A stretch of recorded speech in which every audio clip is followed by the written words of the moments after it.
आज हम लोग इनइक्वालिटीज ऑफ ट्रायंगल की बात करेंगे।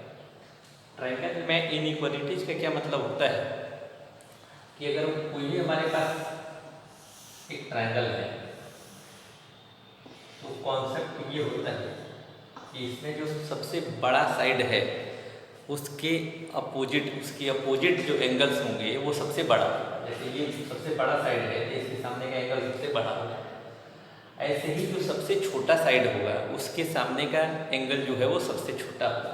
जैसे इसमें सबसे छोटा साइड ये है कि इसके सामने का एंगल ये जो है ये सबसे छोटा होगा। जस्ट इसी का अपोजिट कि अगर सबसे बड़ा एंगल है तो उसके सामने का जो साइड होगा वो सबसे बड़ा होगा, और जो सबसे छोटा एंगल है उसके सामने की जो साइड होगी वो सबसे बड़ी होगी। ये इनइक्वालिटीज ऑफ ट्रायंगल में इस बात को हम लोग देखते हैं। इसमें कुछ थ्योरम्स भी हम लोगों को पढ़ने होते हैं कि थ्योरम्स क्या होता है कि if two sides of a triangle are unequal the angles opposite to the longer side is larger. यही जो अभी हम लोगों ने बात किया था वही है कि किसी भी ट्रायंगल में अगर दो साइड अनइक्वल है तो उसमें जो सबसे बड़ा साइड जो होगा उसके सामने का जो एंगल होगा वो सबसे बड़ा होगा। अब इसी की कन्वर्स अगर बात कर लें तो किसी भी ट्रायंगल में जो सबसे बड़ा एंगल होगा उसके सामने की जो साइड होगी सबसे बड़ी होगी, या जो सबसे बड़ा साइड है उसके सामने का एंगल जो है वो सबसे बड़ा होगा। तो यही मेन कॉन्सेप्ट है इसमें। और एक दूसरा थ्योरम है कि किसी भी ट्रायंगल में दो साइड का सम जो होता है वो थर्ड साइड से हमेशा बड़ा होता है। ये क्लास 8th में भी पढ़ा था कि ट्रायंगल कोई भी 3 साइड दे देगा, ट्रायंगल होगा कि नहीं होगा। इस बात को समझने के लिए हम लोग किसी भी दो साइड को ऐड करेंगे। अगर उनका सम जो है अगर थर्ड साइड से बड़ा होता है तो ट्रायंगल फॉर्मेशन होगा, अदरवाइज ट्रायंगल का फॉर्मेशन नहीं होगा। तो इस बात को भी समझना होता है। तो यही मेन यहाँ पे इनइक्वालिटीज ऑफ ट्रायंगल्स में पढ़ने हैं। कुछ थ्योरम्स इसके नहीं आएंगे, आपके क्वेश्चंस एक दो आ सकते हैं। तो क्वेश्चंस की बात हम लोग करते हैं कि जैसे पहला क्वेश्चन है एक्सरसाइज 7.4 में। एक्सरसाइज 7.4 के क्वेश्चन नंबर 1 देखते हैं हम लोग।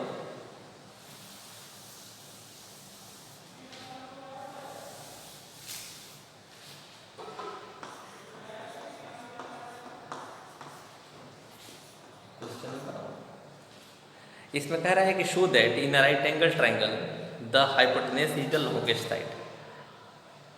राइट एंगल ट्रायंगल में क्वेश्चन है कि हम लोग को प्रूव करना है कि राइट एंगल ट्रायंगल में जो हाइपोटेनस होता है वो सबसे लॉन्गेस्ट साइड होता है। हाइपोटेनस क्या होता है? सबसे लॉन्गेस्ट साइड होता है। ये सबको पता भी है।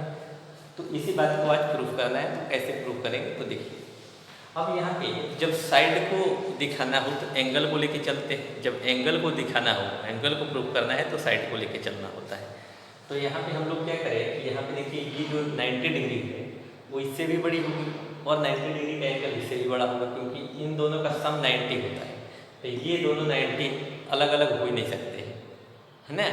तो यहाँ पे क्या हो जाएगा, हम लोग क्या लिख सकते हैं कि angle B greater than angle B लिख सकते हैं ना, कि एंगल बी जो होगा वो ग्रेटर देन एंगल ए होगा।